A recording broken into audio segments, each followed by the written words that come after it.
welcome back to Nothing to Say, the Fans Podcast. This is take 3 for us. We tried recording an episode 2 weeks ago, and I was on vacation, couldn't get the signal there to edit the video, and then we recorded an episode about 2 days ago prior to this, and then the whole world blew up with sports news, so it just felt like it wouldn't be relevant anymore because we have the Watson thing, we have Deebo Samuel news. Unfortunately, Bill Russell passed away, so we have to talk about that. The Dolphins decided to tamper with Tom Brady and Sean Payton. Juan Soto just got traded to the Padres. It's just like literally like everything happened the day after we filmed. So it was like, forget it. We're doing a new one. So here we go. We got everything and anything to get to right now. So let's start with the biggest thing, and that is the Deshaun Watson case. So I'm assuming if you're listening to this show, then you are probably aware of what happened this past week. So today is August 2nd. It's a Tuesday. So on August 1st, the ruling came down for what Deshaun Watson's official suspension was going to be for this upcoming season, the now quarterback of the Cleveland Browns. It is 6 games. And there was a lot of mixed reaction to what was going on, but we have to clear up a few things. Because I think initially when it came out, a lot of the reaction that I was seeing was people were angry with the NFL. But we have to make it perfectly clear that the NFL did not make this decision. It was a judge appointed by both sides to rule independently on this matter. And she elected that it be 6 games. The NFL was pushing for a year or longer. That was their initial stance, and that is their stance. They wanted it to be a much heftier 1 fine, which he's not getting fined, but 2 suspension. So right now, what we're waiting for, and when I say we, I say the sports world is waiting for, is whether or not the NFL is going to appeal that ruling. If they do appeal it, it'll go to Roger Goodell or to somebody that he appoints to overlook it, and then that suspension might change. No idea if they're going to do that. We'll know within the next couple of days, maybe even before this gets released. But at least right now, we're going to talk about the ruling and everything that took place. Also, during that suspension, if it is upheld, the first 3 weeks of the regular season, he can't practice, he can't participate in anything, he can't really be around the facility. Once week 4 hits, he can be there, he can practice, but those first 3 weeks he cannot. I think he might even be able to play in preseason games, which there was a little bit of confusion when I was listening to Get Up on Monday. I believe that's what they were talking about, but then there were some people who said maybe not, or if he's going to do that, I don't know. If he's allowed to play, you'd think he'd probably want to, since he's been away from football for a long time. So that is kind of what we know at the moment. It is 6 games. There's been a lot of mixed reaction to that ruling from both sides. I know that Watson's camp thought it was too much. The NFL thinks it's too light. So, yeah, that's kind of where we stand right now. We're waiting to see whether or not the NFL is going to appeal that ruling. Sam, on initial reaction, what was your takeaway from the 6-game suspension? I thought it was too light, but when you go into, I was like a lot of people, I thought it was definitely a little light. When you see there's 26 of these cases going around, and I think he deserved a little more. But when you go dig into what Judge Sue Robinson had at her disposal, she only was privy to 4 cases to really look at. And that's sort of where, and he was designated as a non-violent offender too. Yeah. So that kind of puts him in a different category compared to like domestic violence charges and different things like that. But I mean, the last like 24 hours, I think a lot of people have been bringing up prior suspensions that the NFL has levied. And of course, this is a different system, but you can kind of, like, Ezekiel Elliott got the 6 games for one instance, and that had a whole bunch of different things going into it, but that was a one instance circumstance with one individual, and we're talking about a guy that potentially has like up to 24 different, and it's up to like 60 something actually. Yeah, the New York Times put out. Yeah, I think there were 24 civil law suits that were filed, but there were 60 like accounts. Like separate individual masseuses. Yeah. Mm-hmm. That's it. And like that, if you just base off of that, I mean, it's mind blowing that he only got 6 games. Right. And so to me, and you got to throw out the other suspensions that have happened because under the new collective bargaining agreement, the NFL has been the one usually to levy these penalties. This is the first instance in which the NFL did not levy it, and it's like an independent human who's making this decision. Yeah, it's a judge. It's a judge, right? So you kind of got to throw out everything that has happened before because the NFL had set a certain precedent, and this is now the quote unquote precedent because it's the first one of its kind under the new collective bargaining agreement. Well, if you're part of the NFL Players Association, you're ecstatic if this is the precedent. I mean, unfortunately, if this is almost like not, I don't think it's the max, but if this is like the higher end of the spectrum, it's like, oh, you can get away with murder almost as a player. Well, not really, but not be, but like what I know we have to throw it out because it's definitely, it's not Roger Goodell. He didn't levy this out. No. But the fact that Tom Brady got 4 games for deflating footballs, and Deshaun is going to get 2 more games added to a suspension. I think Tom got fined for it too. He got 2 more for seemingly way more. And yeah, we don't know what's going on. Most of those lawsuits, I think, are settled. But it's just the optics of it looks so bad for the NFL. So Adam Schefter on his Instagram posted this, and it says, this is quote, "Here are the key conclusions that Judge Robinson offered today," and today being Monday, August 1st, in her written decision to suspend Deshaun Watson for 6 games. So I have it right here, and I'll read it. It says, quote, "The NFL may be a forward-facing organization, but it is not necessarily a forward-looking one. Just as the NFL responded to violent conduct after a public outcry, so it seems the NFL is responding to yet another public outcry about Mr. Watson's conduct. At least in the former situation, the policy was changed and applied proactively. Here, the NFL is attempting to impose a more dramatic shift in its culture without the benefit of fair notice to and consistency of consequence for those in the NFL subject to the policy." So here we go. "Looking at the record when compared to the relevant precedent and looking forward to how this disciplinary determination might be used in the future, I find the most appropriate landing place to be as followed.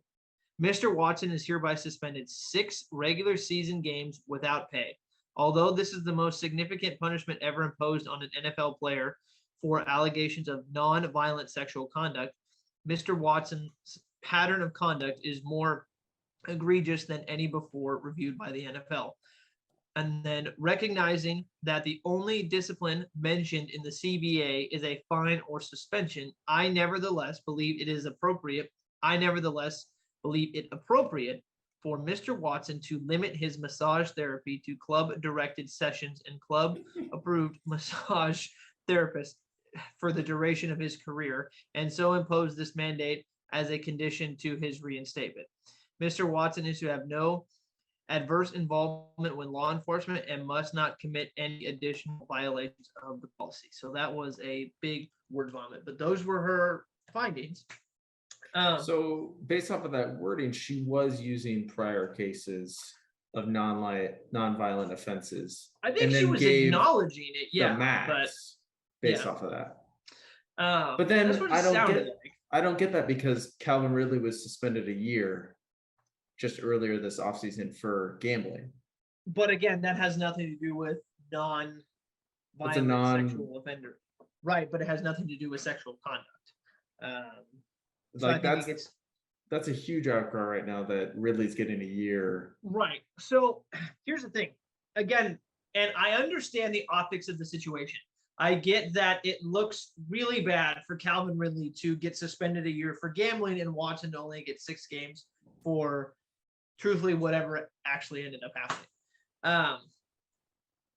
So I understand the optics of this situation are really bad for the NFL. However, I do think one, that this system that they have in place is a good system to have. It's not a I don't think the NFL needs to be involved in all of this legal. Let some independent judge, like they did right here, handle all of this and them determine what the punishment should be, because they're more qualified, I'm going to assume, than anybody in the NFL. So the system that they have in place right here is, I think, a smart one to have. Now, I really liked the way, and I hadn't heard anybody else bring this up. I really liked the way that Greeny sort of presented this on his show, because he was talking about how in cases like this, especially one that involved like sexual misconduct, that's a very emotional topic for a lot of people, men or women. So it feels almost appropriate, as if like an emotional decision should be made about it, because we can all sit here and we can go, okay, we don't actually know what happened with all of those 60 masseuses. Masseuses? Is that the? Yeah, I think so. I think so. Yeah. So yeah. Massage? Yeah, that's what I was gonna say. Anyway, we don't know what actually happened with all of them. So it's hard to. It feels like an emotional decision should be made, because we can all sit back here and say that's 60. It feels like maybe a few of them weren't what they seem. I think it's fair to say maybe a few of them weren't what they maybe are presented as, but to have it happen 60 times, there's probably some sort of middle ground there that evens out as, okay, this actually was a consistent thing and it did happen. However many times, whatever the mean number was, maybe some were worse than others. Well, it says a lot that the NFL determined that only 4 to 5 of them were actually credible enough to present them in this case. Right. And that's 4 or 5 out of the 24 in like civil lawsuits. Right. So that does say a lot. Have been settled. Yeah. But even if it was just one, that's still enough that, I mean, to me, even if it was just one, you still should be suspended for, in my opinion, you still should be suspended for at minimum a year. So I want to make that perfectly clear. But in this situation, you have somebody who's coming in who is not attached to either side and is just looking at the facts of the case that were presented and made a decision based on what she was presented, which feels like, even though that an emotional decision feels like it should be made in certain cases, it really shouldn't. Like, in actuality, it shouldn't be. So you have somebody who comes in and who reviews the case, comes to a conclusion, and while some people may not be happy with it, there's not a better way to go about doing it. Mm-hmm. The problem that we all have is that there's so much emotion attached to it that it just doesn't feel right, even though legally that seems like it was the most appropriate thing to do, and there's probably not a better way to do it. So what's going forward is the NFL will probably appeal. Yeah. So do you think they're going to appeal? I feel like they almost. I feel like they will, because I feel like this. I've heard it a lot that because this is the first case that this system has really been implemented for, that the NFL will try to almost like put it in place in a good way that makes it credible moving forward, and that this third party system will be the judging and process that we're going to go through from now on, right? Yeah. But I don't think they can do that with the results of this case. Because if they're going to protect themselves, then they have to set a new precedent of, we're going to be a little harsher. Because I honestly don't fault Sue Robinson at all for her decision. No. I mean, she's going based off of the precedent that was laid out. I fault the NFL for maybe not going as hard as they should have other times, right? Like, because if she's sitting there like, the max I can give is 6 games, she gave the max, right? It's just the NFL's now put in a place to where they got to raise that level and set a new precedent moving forward. Well, let me double check to see if she said it was the max. I know she said it was It's the most significant punishment ever imposed on an NFL player for allegations of nonviolent Right. sexual conduct. It also says where to go.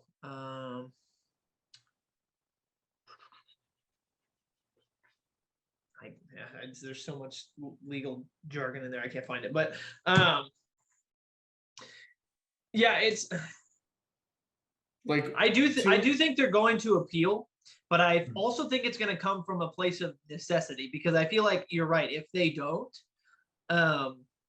I don't think it's appropriate to be mad at the NFL right now for this situation, because it's been out there that they've been wanting a year. So it's like, okay, well, I feel like most people indefinitely. Right. Which or could be indefinitely. even more. Right, exactly. So it would be indefinite. So and so in this situation, I don't think the NFL actually looks bad. I think they did what they needed to do. Nope. And they're all good. However, if they don't appeal, that's going to be really interesting for a lot of people, because I can understand both sides. I can understand the NFL wanting to go, okay, look, we did what we could.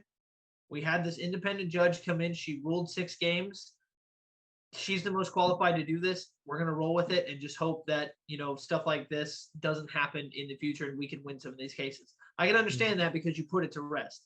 However, I can also understand this other side of that argument being, we have to appeal this, because, again, all the emotion that's tied into this, so many people are going to be upset that he did not get more than a year, or at least minimum a year.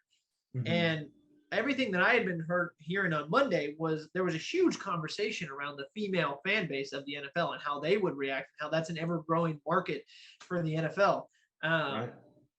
And, the NFL has a couple black eyes from, not similar cases, but cases of like either domestic violence against women or abuse against. The Ray Rice thing is a perfect example. They botched that to the nth degree at the beginning. And so there are instances where the NFL has not been great in this area. And they have an opportunity to be like, no, we're done with that.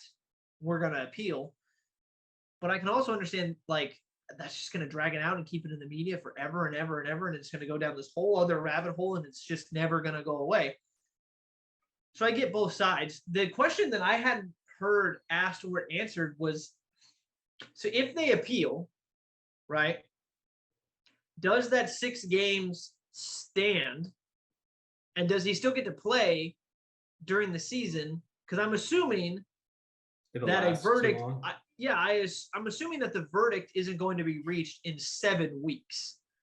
I mean, this whole thing has been taken out over the course of 2 years. So I would imagine that I don't know what's going to happen if they decide to appeal. Is he going to get suspended for the whole season until an actual ruling can get made, or is the 6 games going to stay in place?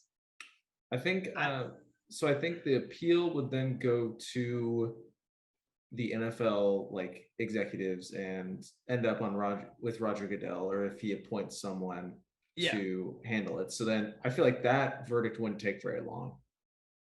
It's then maybe not. Then Watson and his group would sue the NFL, and that potentially could get pushed all the way up to the Supreme Court. But I think at that point, the suspension, if it was determined a year by the NFL, he would serve that and then sue the damages accordingly. It would just be interesting to see what would end up happening with that 6 games if the NFL appeals, if that stands, or now, no, you're out until a decision can be made. And if a decision is made at like week 10, does that mean the 10 weeks prior to that count towards the year-long suspension, or does it start immediately when that decision happens, which means he wouldn't be back until next season, week 10? Just as I wonder if Goodell, just like how he put Watson on the commissioner's exempt list during this whole thing, pretty much, could he essentially keep him on there or reactivate him on there of where, Watson, you're not playing. until this is all sorted. Because I think it'd be way worse if he ends up that he can play before a decision ultimately is made, one way or the other. And that'd be so awkward for the NFL if he comes out there for like one game and then gets pulled off. This is the thing too, from Cleveland's perspective. Yeah. What would you want? Would you really want him coming back after 6 games in the middle of the season where he essentially hasn't been around the team at all, and then just comes in and with this media storm that would be following him after 2 years of this saga? Cleveland, that was one of the angles that they took on Get Up that Monday morning, was they talked to a lot of people involved and around the Cleveland Browns or who've been covering. Apparently, the Browns were prepared for 6 to 8 games. Like they were assuming all along that it was going to be 6 or 8 games, and their plan moving forward was okay. And this is what I heard from Get Up on ESPN. They literally brought in a Browns beat reporter, and they were saying that the plan is, as long as the 6 games stays upheld, because he's been there this whole time. He's been working with the team. He's been training with the team. All of that has been going on over the summer. He's been there working out. That's had to have been so weird if you're a teammate of his. Maybe. But hey, good pass to Deshaun. Oh yeah, cool. Yeah, so he's been there. He's been working out. He's been participating with the team. He's been actively at the Browns facility. Their plan right now is that obviously he would be gone for those first 3 games. He'd come back week 4, 5, and 6, get some more practice reps, do all that stuff, and then week 7 he'd roll in as the starter. That's their plan as of right now. The last report that I heard. So they're totally ready for it. It was just going to be interesting to see. I gotta assume that the NFL is going to appeal this, right? Yeah, I'd be shocked. I think for the first time ever, the public is probably behind the NFL in making whatever. Like the NFL can almost be the savior here, and that's really never been the case. Yeah.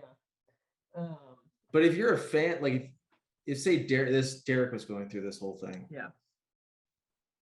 Like, do you sit there and root for the Raiders or root for the Browns like when Deshaun inevitably scores a touchdown? Is it like, yeah, cool, nice? I think you can. There's got to be zero female fans in Cleveland.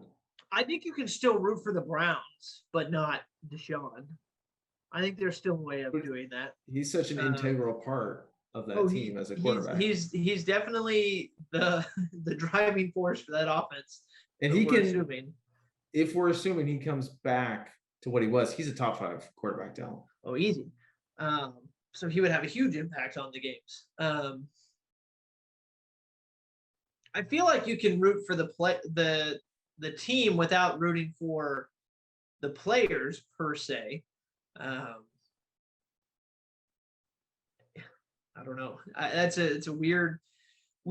So I asked Bree last night, and I asked her. I said, I'm making you the general manager of the Raiders. Your team needs a quarterback, and the Raiders didn't need a quarterback, but you know what I mean. Like I was like, they're set. But I was like, you are the general manager, and you have the opportunity to sign Deshaun Watson, knowing, because I told her, I sort of briefed her because she saw something about it. So I sort of gave her the background details. I was like, they signed him knowing that all of this was taking place.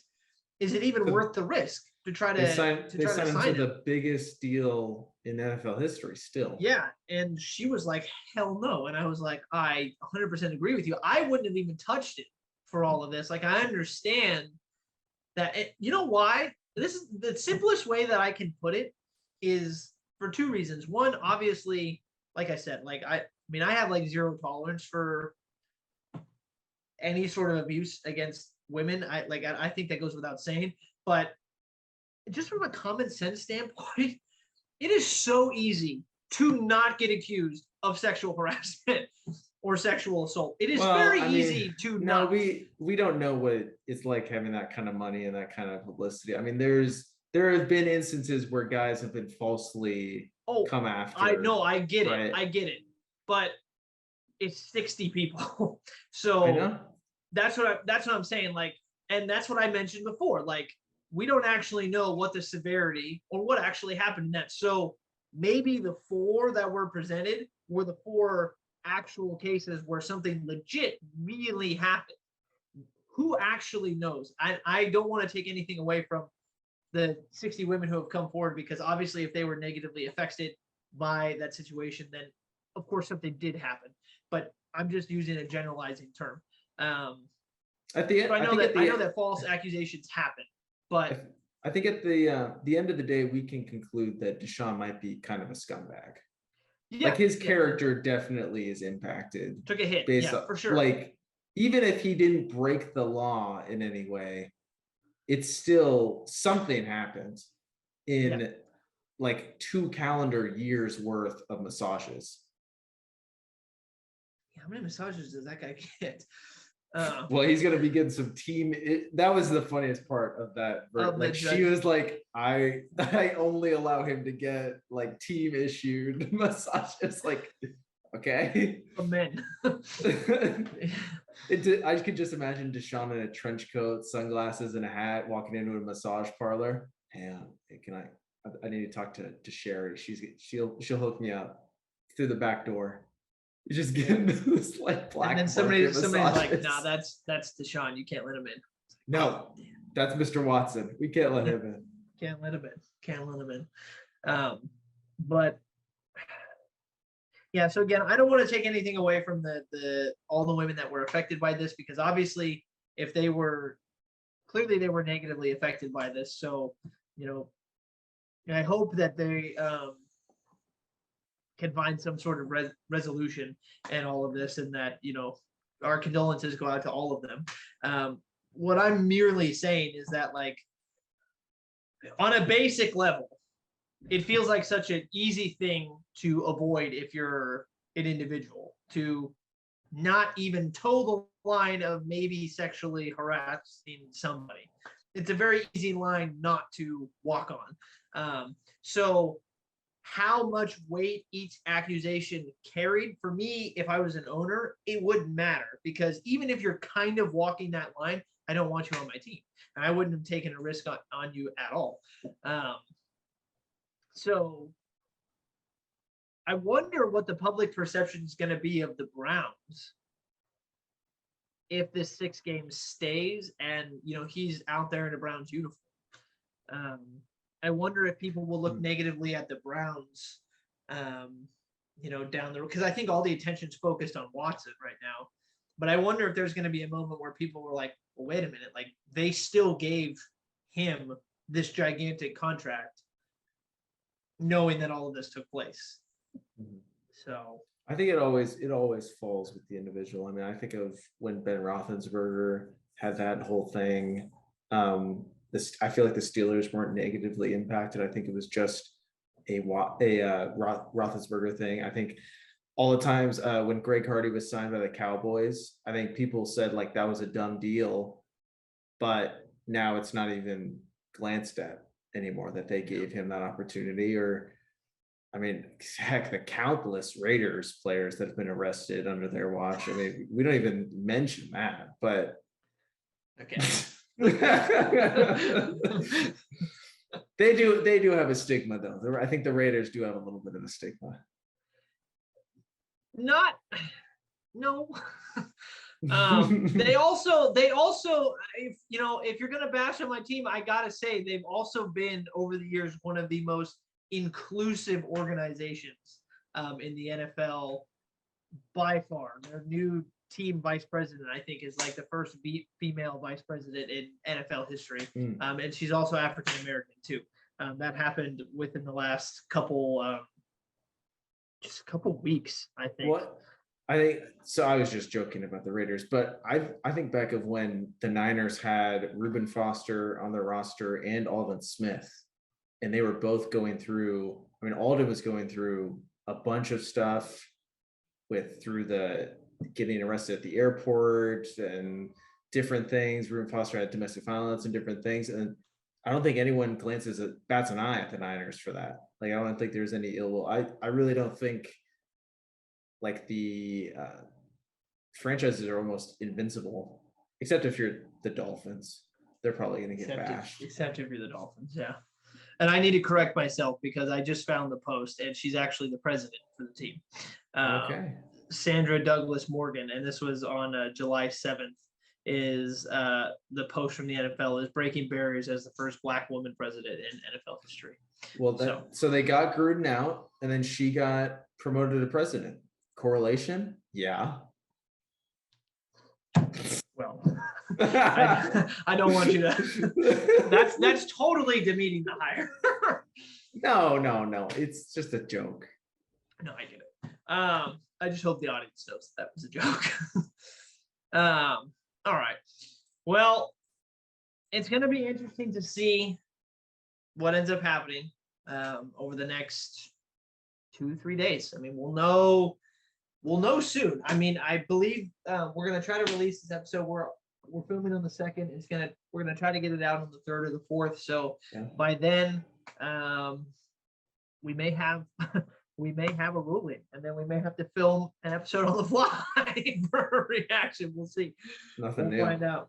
Yeah, we'll find out. That's the one downside to just doing a one show a week.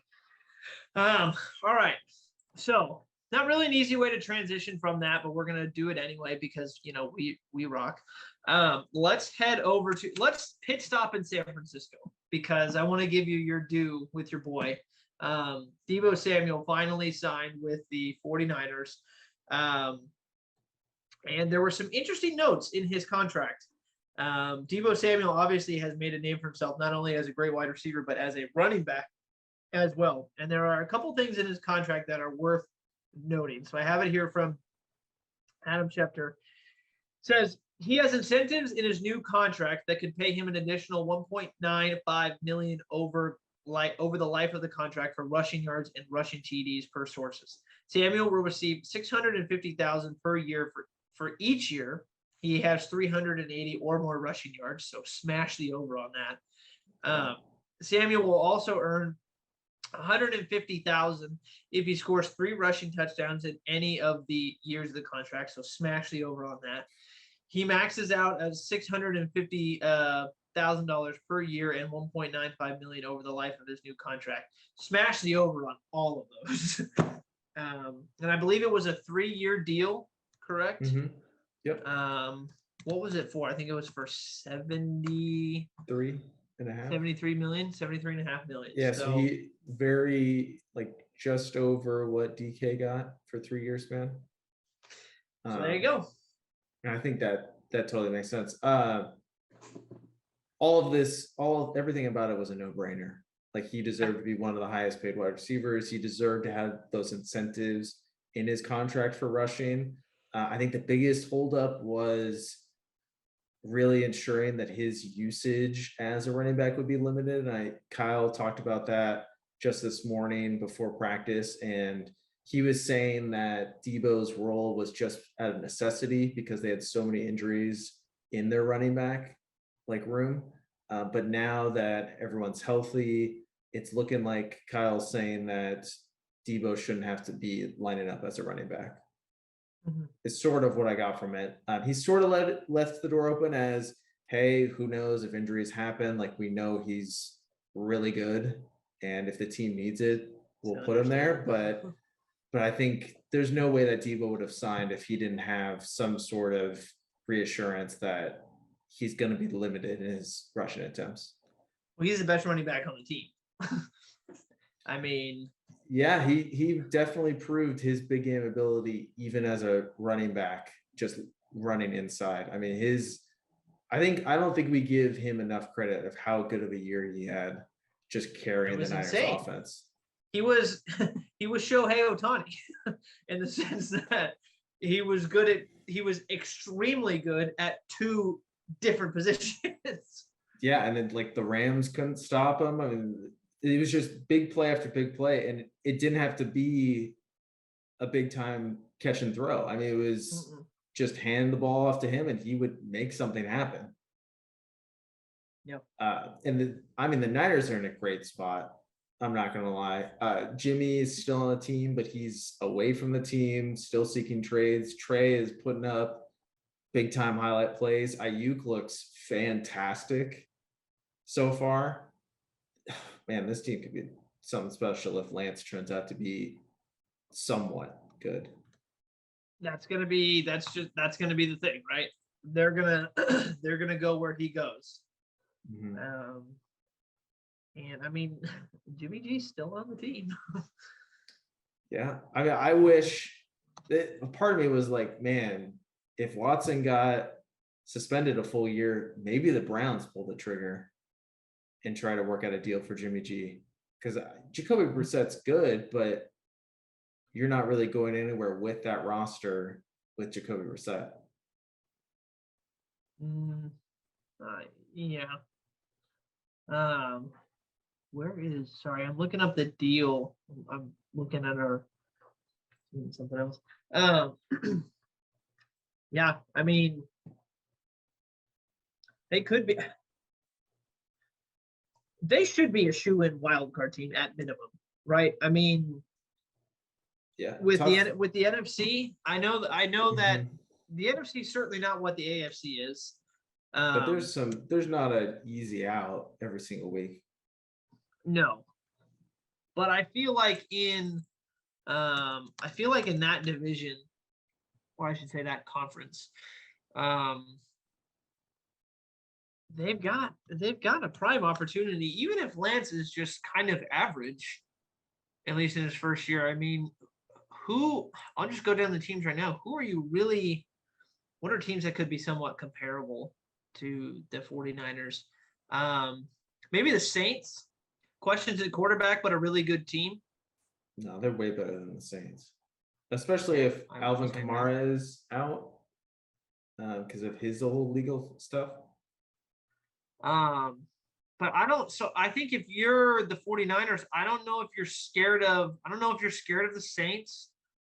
I don't think you're scared of the Eagles. I know that everybody's super high on the Eagles right now, but again, that's going to be determined on, how Jalen Hurts plays, kind of like, Lance. Yeah, you're better than Minnesota for sure. Better than Minnesota, yeah. I think it's between like those three teams really for two spots in that. It's four teams for two spots because I think Arizona for sure, even with all the things that's going on, they'll be a wild card team.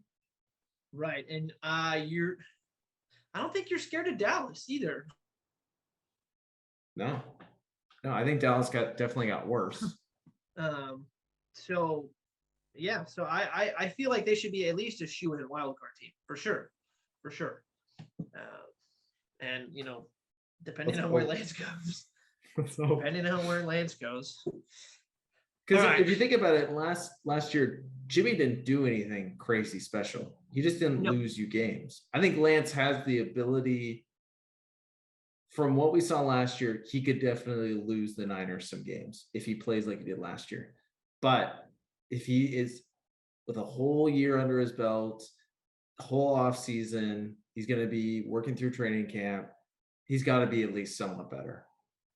Yeah, you'd think, or at least you'd hope. I sure hope. So, all right. Is there any other gigantic? I mean, we have the Dolphins thing, but that just broke within the last couple hours. We can wait on that a little bit until we get a little bit more information on that. For those of you who may not know, there's some issues going on right now with the Miami Dolphins and tampering with Tom Brady when he was retiring/leaving. Even retiring for the Patriots, leaving to a new team, and then with Sean Payton as well when he was still coaching the Saints. But that literally just broke 4 hours ago. So there's still not a ton of information about it out at the moment. So I think we'll probably push that one off until next week until we get a little bit more information. Let's do the Soto deal. I know that you're going to have a little bit more information on exactly how good Juan Soto is. And because really good as a casual baseball consumer, I know that he's great. So I feel like, my dumbness when it comes to that, I feel like is a little indication on how good he actually might be. Do you have the deal up in front of you? I keep trying to find it, but the news. Well, I think we don't have to get into the minutia of it. It was Juan Soto and Josh Bell, who was pretty sure an all-star this last year, but either way, he's a really good first baseman of the Nationals. They both get sent to the Padres for 6 prospects. And I think the biggest thing of this deal is the number of years that Juan Soto has left. So he's 23 years old. He's already an established, most people say he's the best hitter in baseball right now. And he still has 2 years left of club security before the Padres even have to re-sign him to a $500 million deal. Mm-hmm. And that was the biggest thing why he garnered so much for him, not only because he's such a great player and he's going to influence the game for a number of years, but because he has that club security still left on his deal. The fact that the Padres also get Josh Bell, they shipped out Eric Hosmer, who is their current first baseman, to Boston. The Padres I think they're better than the Dodgers right now. They're going to get Tatis back. Manny Machado's been playing at pretty much an MVP level all year. They have the best pitching staff in the NL right now with a number of dudes. The Padres are going to be I think they're probably going to make the playoffs, make the World Series after this move. So he's 23 years old, and I have right here, since debuting at 19, he has 119 home runs, 358 RBIs, 646 walks, and only 414 strikeouts. So, you want to talk about offensive production? Yeah, he's a different guy. He's sort of more old school. He's not either hitting the ball out or striking out. He's doing a lot of things where he's getting himself on base. And the dude was the biggest part. He was the centerpiece of the lineup that won the World Series a couple of years ago. I was sort of trying to compare this to if Zion Williamson was traded right now, say he was traded today somewhere. He's a young potential superstar of the league, but even Juan Soto is more established in the majors than a guy like Zion is. So this is a huge, big time deal. And the fact that he's actually was traded with 2 years left on his deal is nuts. Mm-hmm. Well, they're going to have to pay that man. Yeah, the Padres could just say, hey, we're going to use him for the next 2 years and let him go elsewhere, because it's going to be 10 years, $500 million. It is going to be the biggest contract that the MLB has ever seen. $500 million, man, that's just wild. That's just wild. If you're listening right now, tell your kids to start playing baseball. Put them at a plate and just have them swing every day. With how much everyone says that baseball is struggling, we've said it plenty of times on here that they're definitely becoming the 4th most popular sport. Players don't seem to mind. They're getting paid as big as ever. Certain players don't seem to mind. Yeah. So, yeah, well, I think you're probably right. It's probably going to be a record-breaking contract.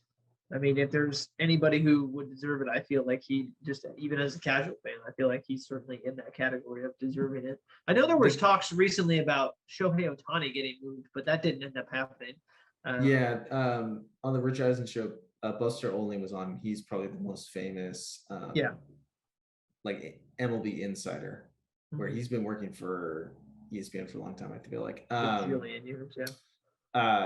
He said there was no truth to that. They were just trying to figure out what the market was when Ohtani becomes a free agent in a couple of years, because the Angels like to spend money. I think they spend the most money of any, going off of the Josh Hamilton deal, the Albert Pujols deal, the Anthony Rendon deal that they've done, Mike Trout deal, even the Mike Trout. They have been spending money, but it's just Ohtani, it sounds like, might not want to stay there. especially if they're I bad. don't blame him either. How they just wasted the unanimously best player on the planet in baseball, and Mike Trout pretty much wasted 10 years with him.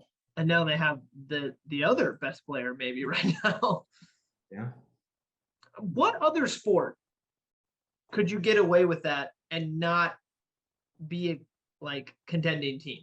What other sport could you have the unanimous best player in the league for that long and then also get another one later and still be that bad? It ain't happening in basketball. No, definitely. You're definitely making the playoffs. Like the Angels have only made the playoffs twice. Right. So that's a unique situation, like of how poorly to run an organization. Like in basketball, I don't think you get away with that. In football, so you'd have to have the best quarterback. Yeah. And if you have the best quarterback, then and then if you're having the next best player, you're either talking about a defensive end, a corner, or a wide receiver, I guess. Yeah, there's no way. I don't think you get away with it there either. Like if you have the best, like how many wins is Patrick Mahomes worth?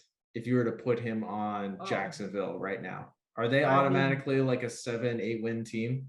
You'd think. I think so. By some of because the good quarterbacks make everybody else better. Yeah. So just by a product of being there. Like all the skill positions, like the wide receivers, running backs, they're all talented. They're all going to benefit. Yeah. And then they just need a guy to like elevate them that little bit. Mm-hmm. So I don't think you get away with that. You certainly don't get away with that in basketball. Like not a chance. In football, I don't think you get away with it either. And I think it also that goes to show that while baseball is such a team, it is a very team-oriented game. There's also so much individuality linked into baseball, more so I think than the other sports. I think baseball is the sport that I think more so than any other sport where your individual stats aren't hinging on anyone else. You're the only one in the batter's box. Mm-hmm. Your runs might be a little lower if no one's like hitting you in. But if you're hitting homers and hitting everyone else that's on base, like Bryce Harper last year, the big thing was, his RBI total isn't super high because he's only hitting solo homers. That's because no one else on his team is on base. Like the dude was having a phenomenal year and he just wasn't having the RBI total because he was the only one hitting well. And then his team ended up not making the playoffs. Yeah. So like would any other sport would an MVP be a player that's not on a playoff team? Baseball has Russell Westbrook did the year Russell Westbrook won? Yeah, they were a 6th seed. And that was like, oh my gosh. That's the only thing holding him back. That did feel low for some people, I remember. Yeah.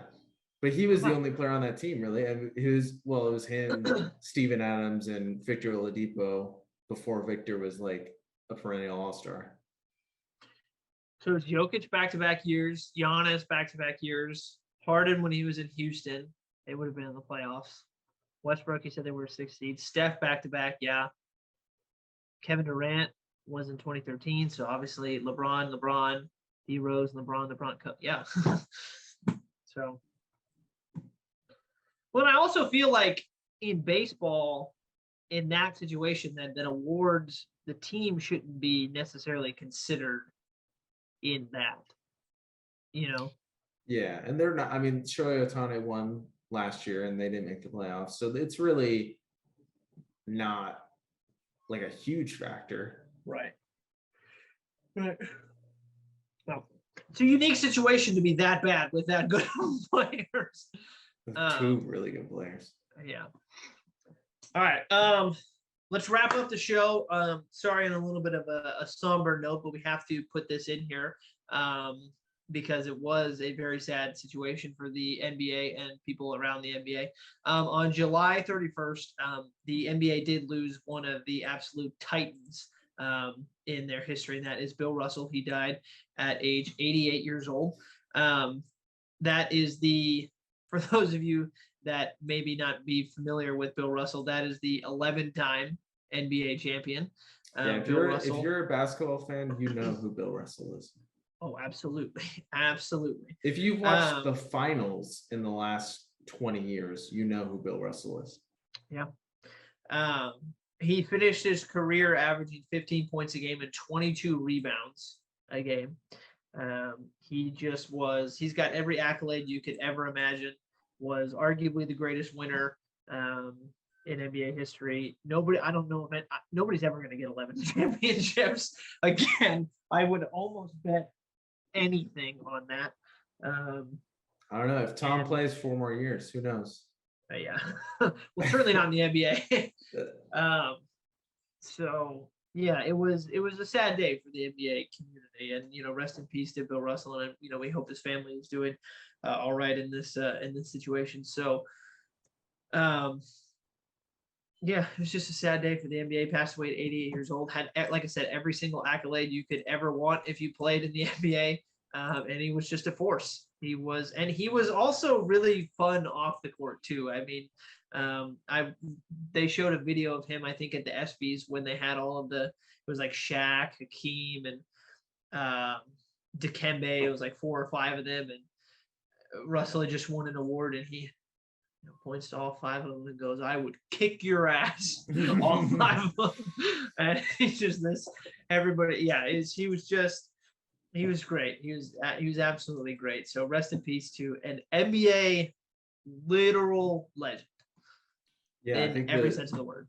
It's too bad that there's no way we would have been able to see him because he stopped playing, I think 40 years before we were even born. But his stamp on the game and his relevance, association, prevalence of the game cannot be understated with how impactful. I mean, the Finals MVP is the Bill Russell Award. Yeah. Right. I mean, he's there in the biggest moments. It's him handing off the Finals MVP to the best player of pretty much that year. In most cases, handed it off to LeBron when he wins his first championship, and I mean, his fingerprints are all over the game, even after him playing, and his career cannot be understated. I think I like a lot, probably definitely belittle almost his accomplishments and records. Did I even put him in my top 10 players? I can't even remember, but I definitely think he was a little lower than probably where he should have, and I doubt he cared while he was alive. Yeah, I don't think he. But I think his passing certainly makes me open my eyes and be like, wait, let's sit here and give this guy his flowers. Like, he was by far one of the biggest giants that the game of basketball has ever seen. I'm watching some of his highlights right now. If you go on YouTube, there is game footage of Bill Russell playing, and I mean, he played in a different era, and not everybody was as gigantic as he was. But if you watch man amongst boys, if you watch him play, the dude was athletic as hell. Was an absolutely vicious rebounder. Was a great defender, and again, one of the greatest winners.